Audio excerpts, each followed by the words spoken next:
Yesterday, an historian and podcaster called Daryl Cooper wrote a remarkable series of tweets in which he tried to explain why so many Trump voters believe the last election was rigged. Really smart. He crystallized it. We'd like to read some of it now. Quote, "Here are the facts, actual confirmed facts that shape the perspective of Trump voters. The FBI spied on the 2016 Trump campaign using evidence manufactured by the Clinton campaign. We now know that all involved knew it was fake from day one. The voters this was aimed at are Tea Party people, the type who give their kids a pocket constitution for their birthday and have founding fathers memes in their bios. The intel community spying on a presidential campaign using fake evidence, including forged documents, is a big deal to them. Trump supporters know the collusion case front and back. They went from worrying the collusion must be real to suspecting it might be fake to realizing it was a scam, and then watched as every institution, the intel agencies, the press, Congress, academia, gaslit them for another year. Worse, collusion was used to scare away good people from working in the Trump administration. They knew their entire lives would be investigated. Many quit because they were being bankrupted by legal fees. The DOJ, the press, and the government destroyed lives and actively subverted an elected administration. This is where people whose political identity was largely defined by a naive belief in what they learned in civics class began to see the outline of a regime that had crossed all institutional boundaries. That regime stepped out of the shadows to unite against an interloper, Donald Trump. A lot of Trump supporters understand this regime is not partisan. They know that the same institutions would have taken opposite sides if it was a Tulsi Gabbard versus Jeb Bush election. It's hard to describe to people on the left how shocking and disillusioning this was for conservatives, people who encourage their sons to enlist in the army and hate those who don't stand for the anthem. They could have managed the shock if it only involved the government. But the behavior of the corporate press is what really radicalized them. They hate journalists more than they hate any politician or government official because they feel most betrayed by them. The idea that the press is driven by ratings and sensationalism became untenable. If that were true, they'd be all over the Epstein story. But they're not. The corporate press is the propaganda arm of the regime. Nothing anyone says will ever make them unsee that, period. This is profoundly disorienting. Many Trump voters don't know for certain whether ballots were faked in November 2020, but they know for absolute certain that the press, the FBI, and the rest would lie to them if they were. They watched the press behave like animals for 4 years. Tens of millions of people will always see Brett Kavanaugh as a gang rapist based on nothing because of CNN. And CNN seems proud of that. CNN led a lynch mob against a high school kid. They cheered on a summer of riots. Republicans always claimed the media had liberal bias, but they still thought the press would admit the truth if they were cornered. It's a very different thing to watch the media invent stories out of whole cloth in order to destroy regular people's lives and spark mass violence. Time magazine has told us that during the 2020 riots, there were weekly conference calls involving, among others, leaders of the protests, the local officials who refused to stop them, and media people who frame them for political effect. In Ukraine, we call that a color revolution. Throughout the summer, Democratic governors took advantage of COVID to change voting procedures. It wasn't just the mail-in ballots. They lowered signature matching standards and a lot else. Then there was Hunter Biden's laptop. Big Tech ran a full-on censorship campaign against a major newspaper to protect a political candidate. Period. Everyone knows it. All of the tech companies now admit it was a mistake, but the election's over, so who cares? It goes without saying that if the New York Times had Don Jr.'s laptop, which was full of pictures of him smoking crack and engaging in group sex, with lots of lurid family drama, emails describing direct corruption, the New York Times would not have been banned.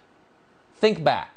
Stories about Trump being urinated on by Russian prostitutes and blackmailed by Putin were promoted as fact, when the only evidence was a document paid for by his opposition and disavowed by its source. The New York Post was banned for reporting on true information. The reaction of Trump people to all of this was not, no fair. That's how they felt about, say, Romney's Binders of Women story in 2012. This is different. Now they see, correctly, that every institution is captured by people who will use any means to exclude them from the political process. And yet they still showed up in record numbers to vote.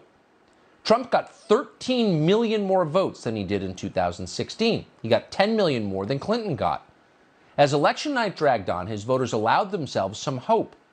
But when the 4 critical swing states, and only those states, went dark at midnight, they knew. Over the ensuing weeks, they got shuffled around by grifters and media scam artists selling them conspiracy theories. They latched on to one, then another increasingly absurd theory as they tried to put a concrete name on something very real. Fucking kidding me? You come in here, you fucking seriously look at yourself in the fair value. You said you would mark off credit loss event with the principal write down. You're gonna fucking get it in your ass. You got a matching little butler boy, you butt fuck. Didn't I say when we made this deal that the rating agencies, the SEC, and the big banks were clueless? Didn't I say that? Yes, you did. Didn't I say it? Yes, you did. You did. Shut up. You did. Now their foot's on fire. They think their steak is done, and you're surprised? That's not stupidity. That's fraud. Tell me the difference between stupid and illegal, and I'll have my wife's brother arrested. That was fine. I guess you just don't realize how clueless the system really is. Yes, there's some shady shit going down, but trust me, it's fueled by stupidity. Look at yourselves. You know, you pass yourself off as cynical people, but you still have some faith in the system, don't you? I don't. Well, except for Vinny. And who gives a shit? Media and tech did everything to make things worse. Everything about the election was strange, the changes to procedure, unprecedented mail-in voting, the delays, etc. But rather than admit that and make everything transparent, they banned discussion of it, even in direct messages. Everyone knows that, just as Don Jr.'s laptop would have been the story of the century. If everything about this election dispute was the same except the parties were reversed, suspicions about the outcome would have been taken very seriously. See 2016 for proof. They understand why courts refuse to take the election case.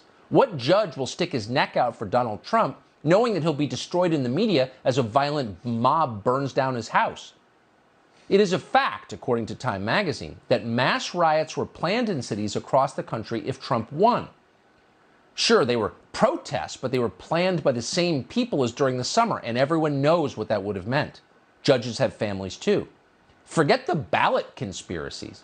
It's a fact that governors used COVID to unconstitutionally alter election procedures, something the Constitution states that only legislatures can do, to help Biden make up for a massive enthusiasm gap by gaming the mail-in ballot system.